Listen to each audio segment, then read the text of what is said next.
nama saya Deli Wahyuni dari kelas 4A. Nah, di sini saya akan menjelaskan peta konsep yaitu tentang hakikat kurikulum merdeka.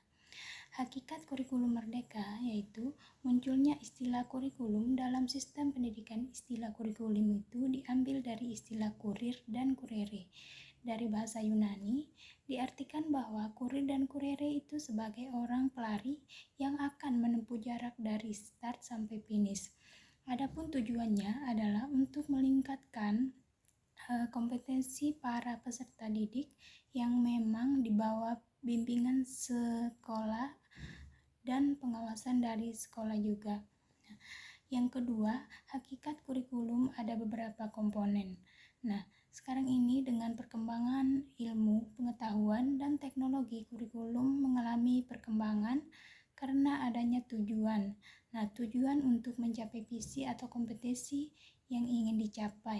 Kemudian kurikulum sebagai alat evaluasi untuk menilai sejauh mana rangkaian tujuan yang telah disusun. Kemudian yang ketiga ada fungsi kurikulum. Nah, fungsi kurikulum ini banyak, bukan hanya untuk peserta didik itu sendiri, tetapi juga untuk guru atau pengajar, kemudian sekolah atau pengelola pendidik, dan juga bagi masyarakat. Seperti yang kita ketahui bahwa dalam sekolah itu tidak hanya belajar, tapi juga bagaimana kita mengarahkan siswa untuk memperoleh sejumlah kompetensi dari mulai kompetensi kepribadian, sosial, akademik, dan juga kepribadian. Selanjutnya yang keempat, fungsi kurikulum sebagai guru. Nah, tentu itu sebagai acuan di dalam melaksanakan proses pembelajaran itu sendiri. Kemudian kita juga harus membuat sebuah rencana yang disebut dengan silabus dan RPP. Itu adalah merupakan bagian dari dokumen kurikulum. Jadi itu menjadi panduan bagi guru untuk proses pembelajaran. Selanjutnya ada fungsi kurikulum bagi siswa.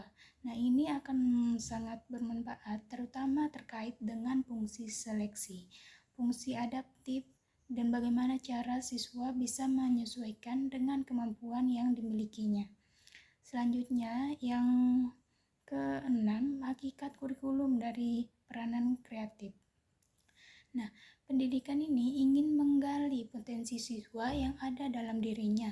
Bagaimana kurikulum ini menyediakan atau mengenal intrakurikuler, kokurikuler, dan ekstrakurikuler. Misalnya, mengembangkan minat dan bakat siswa sesuai dengan kemampuan yang dimilikinya.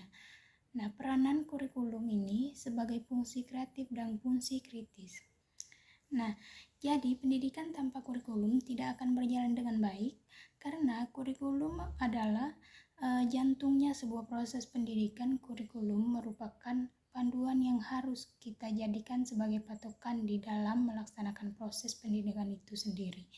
Sehingga apa yang direncanakan bisa kita lihat hasilnya ketika kita sudah bisa melaksanakannya. Mungkin itu saja yang dapat saya presentasikan. Lebih dan kurangnya saya mohon maaf. Wabillahi taufiq wal hidayah. Wassalamualaikum warahmatullahi wabarakatuh.